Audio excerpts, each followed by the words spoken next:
तो इजराइल में एक नया कानून पास हुआ है जो आतंकवाद के दोषियों को मौत की सजा देने की बात करता है। अब एक तरफ सरकार कह रही है कि ये देश की सुरक्षा के लिए बेहद जरूरी है, लेकिन दूसरी तरफ दुनिया ऐसे एक बहुत बड़े और खतरनाक टकराव की शुरुआत के तौर पर देख रही है। तो चलिए समझते हैं कि आखिर मामला है क्या।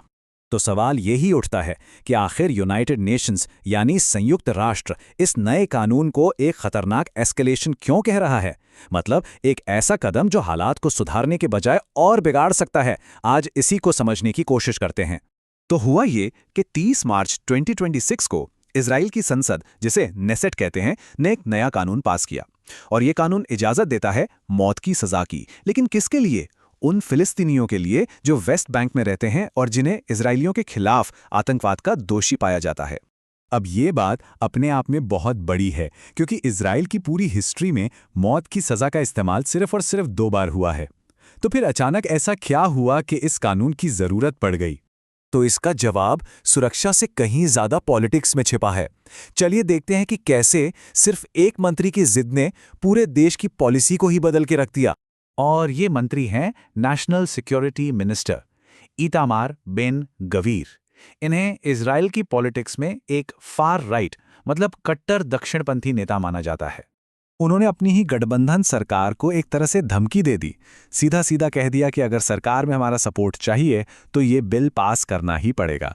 मतलब ये कोई गुजारिश नहीं थी, ये सरकार बचाने की शर्त थी। अब जरा इन नंबर्स को देखें तो समझ आएगा कि ये गठबंधन कितना नाजुक है।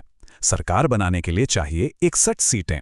प्रधानमंत्री नेतन्याहू की पार्टी के पास हैं 32 और बेन गवीर की पार्टी के पास सिर्फ 6 सीटें। लेकिन इन 6 सीटों के बिना सरकार गिर जाएगी। बस यही वजह है कि उनकी मांग को अनसुना करना नामुमकिन था।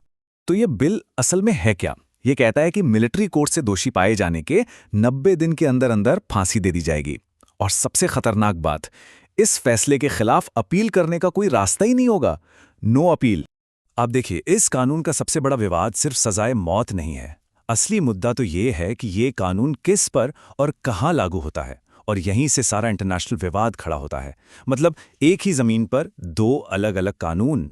और वो ये है कि ये कानून सिर्फ और सिर्फ इजरायली कब्जे वाले वेस्ट बैंक में रहने वाले फिलिस्तीनियों पर ही लागू होगा। इस फर्क को जरा ध्यान से समझिए। मान लीजिए वेस्ट बैंक में कोई घटना होती है। अगर शक एक फिलिस्तीनी पर है तो उसका केस चलेगा मिलिट्री कोर्ट में। उसे मौत की सजा हो सकती है और वो अपील भी नहीं कर सकता। लेकिन अगर उसी जगह पर शक एक इजरायली सेटलर पर है तो उसका केस चलेगा इजराइल के सिविल कोर्ट में, जहां ना मौत की सजा का प्रावधान है और अपील का पूरा अधिकार भी है। और कानून के इसी दोहरे मापदंड की वजह से क्रिटिक्स इसकी तुलना साउथ अफ्रीका के अपार्थाइड सिस्टम से कर रहे हैं, जहां नस्ल के आधार पर लोगों के लिए अलग अलग कानून हुआ करते थे। तो जाहिर है इस कानून के पास होने के बाद हंगामा तो होना ही था। तो चलिए देखते हैं कि दुनिया भर में और खुद इजराइल के अंदर से कैसी आवाजें उठ रही हैं। सबसे पहले तो इंटरनेशनल लेवल पर इसकी कड़ी आलोचना हुई। यूएन ने तो इसे डेंजरस एस्केलेशन कह दिया। यूरोपियन यूनियन ने कहा कि इस बिल को फौरन रद्द किया जाए।